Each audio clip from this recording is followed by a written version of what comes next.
Kembali bersama saya Fazilah Kairunisa di iNewsroom. Pemirsa, relawan Jokowi yang tergabung dalam Jokowi Mania Nusantara atau Joman menyatakan dukungan kepada Prabowo Subianto untuk maju dalam Pilpres 2024 mendatang. Kini Joman berganti nama menjadi Prabowo Mania 08.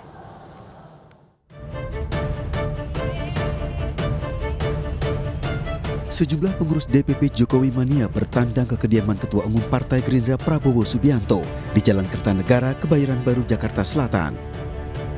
Kedatangan pengurus Joman ini untuk memberikan dukungan kepada Prabowo Subianto pada Pilpres 2024 mendatang. Atas dukungannya tersebut, Jokowi Mania berganti nama menjadi Prabowo Mania 08. Jadi mereka menyatakan telah mempelajari tulisan-tulisan saya, mempelajari pidato-pidato saya, pandangan-pandangan, menyatakan ingin mendukung saya untuk maju, meminta mandat dari rakyat Indonesia untuk meneruskan perjuangan Pak Joko Widodo tahun 2024, dan saya merasa sangat dihormati, saya merasa sangat dibesarkan jiwa saya, moral saya, energi saya merasa dengan dukungan mereka saya tambah muda 23 tahun. Sebelumnya, Prabowo Mania yang dipimpin oleh Immanuel Ebenezer ini mendukung penuh Jokowi pada pemilihan presiden sebelumnya. Mendekati tahun 2024, Immanuel berubah haluan dan mendukung Prabowo untuk maju berkontestasi 2024 mendatang. Dari Jakarta, Helmi Sajangbati, iNews melaporkan. Untuk membahasnya telah bergabung bersama kami pengamat politik Henry Satrio, dan juga kami masih terus menghubungi Prabowo Mania 08 Immanuel Ebenezer. Selamat petang Pak Henry.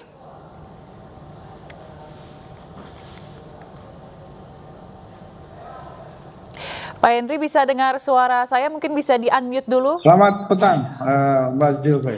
Baik, salam sehat selalu. Pak Henry, ini kita ngelihat perpindahan relawan darinya yang tadinya anti Prabowo, sekarang jadi dukung Prabowo. Menurut Pak Henry, hal ini tuh sebenarnya biasa terjadi nggak sih, atau sesuatu yang unik begitu? Ya, saya sendiri nggak mengerti juga tuh kenapa latar belakang berdirinya Jokowi Mania kan ya. Jadi Jokowi Mania itu berdiri waktu itu hanya untuk Pak Jokowi atau kemudian bisa berubah-ubah. Kalau saya terakhir ngobrol dengan Bang Noel, kalau GP Mania itu turunannya Jokowi Mania waktu itu. Nah, ini mungkin juga turunannya Jokowi Mania sekarang berubah jadi Prabowo Mania. Pertanyaan bagus itu tadi, apakah mereka bisa berubah-berubah ya? Namanya juga relawan kan, tergantung suasana hati dan niat tuh.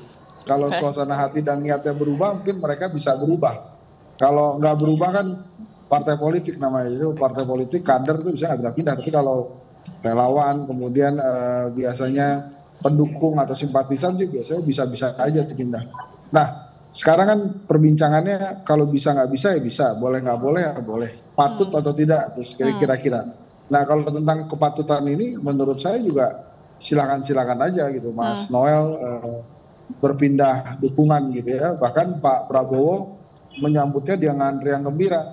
Tapi pelajaran dari semua ini, Mbak Zulfa, bahwa sebetulnya berpolitik itu ya memang harus riang gembira. Jadi bicara politik cukup sampai di dagu, jangan sampai hati ya. Dan masyarakat yang memperlihatkan ini juga yang menonton ini juga harusnya bisa seperti itu juga, jangan terlalu baper. Apakah ini sebuah bentuk politik yang sehat? Kita bisa lihatnya dari dua sisi. Sehat tuh dalam arti memang karena penuh dengan bahagia gitu ya, jadi kegembiraan, jadi pindah-pindah boleh juga, tergantung dari keuntungannya atau dari niatnya di awal. Tapi mungkin sebagian juga akan mengecam bahwa perpindahan jagoan yang dilakukan oleh teman-teman dari Jokowi Mania, dari Noel dan kawan-kawan ya. Kalau menurut saya relawan itu ya bebas-bebas saja. Relawan itu platformnya adalah platform terserah kalau menurut saya.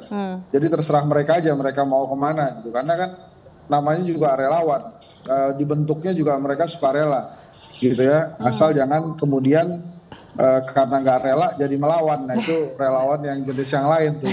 Nah ini sekarang niatnya mereka dari mendukung Pak Jokowi ke Pak Prabowo dan kemudian selama itu niatnya baik ya udah dipersilakan saja karena itulah fungsinya relawan, mereka nggak bisa diatur gitu. Nah yang repot itu bukan saja kalau nggak rela terus melawan, tapi relawan yang berubah jadi ngarepon gitu. Ngarepon tuh artinya begitu jagoannya menang, kemudian mereka ngarep-ngarep sesuatu terus ngejar-ngejar jagoannya, cari-cari proyek. Nah itu menurut saya tidak tepat gitu kira-kira Mas Zulfi. Baik, mungkin ini karena politik dinamis jadi jangan baper gitu ya. Oke, Pak Hendy, kita akan menyapa telah bergabung Prabowo Mania 08 Immanuel Ebenezer. Selamat petang Bang Noel.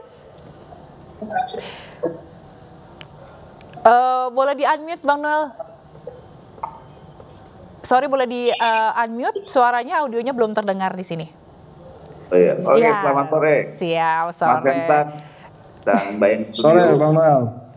Baik, dengan Zila ya Bang Noel. Bang Noel, ini sebenarnya tadi sempat kita sudah membahas sedikit bersama Pak Hendy, tapi kita ingin tahu sebenarnya apa alasannya dari yang tadinya anti Prabowo, sekarang mendukung Prabowo, apa alasannya? Ya, tadi sebelum yang sudah saya sampaikan ya sebelumnya soal kenapa saya beralih mendukung Pak Prabowo. Pertama, pertimbangannya Mas Ganjar memang belum nyapres dan juga di partainya juga belum menentukan siapa capresnya. Dan kedua, kita lihat tidak ada tawaran gagasan yang ditawarkan ke kita soal Indonesia ke depannya seperti apa. Dan ketiga, saya lihat Mas Ganjar ini belum bernyali. Kita kan pengen pemimpin ke depan itu yang bisa menentukan Presiden Jokowi itu harus orang-orang yang berani. Kalau cuman berharap pengen jadi presiden, siapapun juga pengen jadi presiden. Ya ini kita kadang-kadang mempertanyakan, Mas Ganjar benar nggak sih mau nyapres? Nah menurut saya itu dijawab dulu, kan nggak terjawab-jawab sampai sekarang. 2 tahun loh kita dukung Mas Ganjar. Gitu. Akhirnya kita sadarin, oh iya orang ini nggak nyapres. Makanya kemudian partai ini kan berkali-kali bilang ya kami punya hak untuk menentukan siapapun pilihan politiknya, siapa yang mendesak-desak kami. Ya udah, kami sih ngikutin arahan partai PDIP sebetulnya. Pada akhirnya kami coba mengambil kesimpulan, oh ya Ganjar tidak nyapres. Ya udah, kami juga nggak mau buang-buang waktu, buang-buang energi bertahun-tahun cuman untuk menunggu orang yang nggak pasti gitu loh. Nah, kami akhirnya ngambil pilihan Pak Prabowo yang sudah pasti nyapres. Nah, sebelum mendukung Pak Prabowo juga kita coba diskusi banyak lah. Apa nilai apa yang bisa kita perjuangkan dari Pak Prabowo itu sendiri. Nah, kemarin kita diskusi di tempatnya Pak Prabowo, itu banyak soal Indonesia, soal demokrasi, rekonsiliasi. Nah, Pak Prabowo nawarkan hal yang gagasan besar buat Indonesia. Nah itu yang kita harapkan. Oh ini akhirnya pas ketemu dengan Pak Prabowo menyampaikan gagasan besar soal Indonesia, semakin jatuh cinta lah kita Jokowi Mania untuk bulat mendukung Pak Prabowo gitu loh Mbak. Baik, ini berarti jatuh cintanya hanya kepada Pak Prabowo, karena kalau kita lihat yang ingin maju dalam Pilpres nggak cuma Prabowo, banyak tokoh-tokoh lain yang ingin maju begitu Bang. Bagaimana dengan tokoh-tokoh lain? Tokoh-tokoh lain misalnya kayak Mas Anies. Mas Anies juga tokoh yang berani. Dia berani menyampaikan soal bicara tentang perubahan dan sebagainya. Nah kita mau kayak begini-gini, ada tawaran-tawaran yang bisa dipertanggungjawabkan. Gitu loh. Kita sih senang sekali kemarin kan kita mau diskusi juga soal ke Mas Anies ya, tapi kan ternyata waktunya tidak ketemu. Gitu loh. Kita pengen juga mau tahu gagasan Mas Anies Baswedan. Tapi saya yakin apa yang dilakukan Mas Anies Baswedan, Mas Ganjar, Mbak Puan, semua kan ini kader-kader bangsa yang pantas untuk memimpin bangsa ini. Tapi memang hari ini jatuh cinta kita ya ke Pak Prabowo, karena Pak Prabowo menawarkan gagasannya, bicara tentang rekonsiliasi, demokrasi. Apalagi saya ini kan dulu aktivis 98 yang di 2019 minta Prabowo ditangkap. Pak Prabowo pemimpin yang mampu melupakan masa lalunya, dia bisa berdamai dengan masa lalunya. Kemudian dia tokoh bangsa yang bicara saya tidak punya energi bicara tentang masa lalu.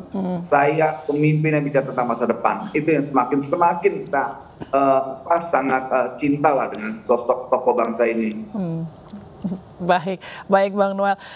Kita ke Pak Henry. Pak Henry, tadi Bang Noel sempat menyatakan bahwa menurutnya Pak Ganjar tidak punya nyali untuk maju jadi capres di 2024. Menurut Pak Henry, kenapa sampai ada omongan bahwa Pak Ganjar tidak punya nyali untuk maju? Apakah ini ada kaitannya dengan partainya atau seperti apa? Nggak tahu saya itu, Mas Noel. Menurut Pak Henry itu melihatnya gimana? Ya Mas Ganjar terikat dengan aturan partai ya. Sampai hari ini kan Ibu Mega terakhir di HUT ke-50 PDI Perjuangan itu mengatakan terserah gue gitu, terserah Bu Mega. Jadi memang ya tidak ada yang bisa dilakukan oleh kader PDI Perjuangan selain menunggu keputusan Bu Mega. Kan selama ini ada Mbak Puan gitu ya yang secara struktural akar rumput mendukung dirinya sebagai calon presiden, ada juga Ganjar Pranowo dan kemudian mungkin nama-nama lain. Nah kalau kemudian dianggap nggak ada gagasan, Mas Noel itu lebih memahami Mas Ganjar ketimbang saya gitu, karena ya kalau saya melihat memang medsosnya aktif gitu ya, dan kalau kemudian secara hitung-hitungan hasil pilkada di Jawa Tengah ya, pada saat periode pertama elektabilitasnya 7%, PDI Perjuangan dengan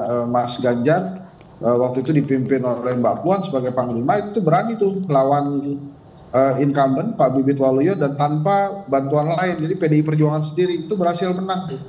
Tapi begitu periode kedua sebagai petahana justru Pak Ganjar tidak berani maju sendiri tuh, harus berkoalisi dengan pihak lain. Nah mungkin itu juga dipertimbangkan oleh Bung Noel. Jadi kalau dari sisi kekuatan kapasitas elektabilitas, menurut saya justru ada penurunan dari periode pertama yang berani sendiri, kemudian di periode kedua justru sebagai incumbent dan lawannya hanya Sudirman Said nggak pede gitu, harus berkoalisi dengan Mas Taj Yassin ya, dan kemudian memang menang, tapi menangnya nggak jauh dari Sudirman Said gitu. Nah itu dari hitung-hitungan elektabilitas, itu bukan dari hasil survei tapi memang hasil KPUD Jawa Tengah. Mbak Zulkifli. Nah itu mungkin juga Mas Noel mencatat hal itu ya sebagai hal-hal yang mungkin menurut beliau kurang gagasan. Baik. Terima kasih Pak Henry Satrio, pengamat politik, dan juga dari Prabowo Mania 08 Immanuel Ebenezer telah bergabung bersama kami di iNewsroom Weekend. Salam sehat selalu, sampai jumpa. Selamat berjuang, Bang Noel. Selamat, Om Mensa. Pemirsa, Presiden Jokowi menyebut sejumlah tokoh yang menjadi capres potensial di Pilpres 2024. Nama AHY dan Erick Thohir disebut Presiden saat menghadapi harlah P3. Saya mau bertanya, P3 ini calonnya siapa sih? Karena di sini hadir semua loh, ini hadir semua di sini, calon-calon presiden dan wakil presiden. Yang saya kenal ada Pak Prabowo,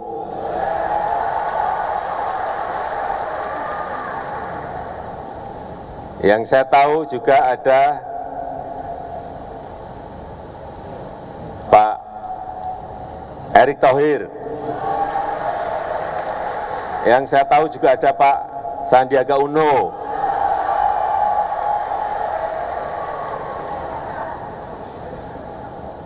yang saya tahu juga ada Pak Mahfud MD.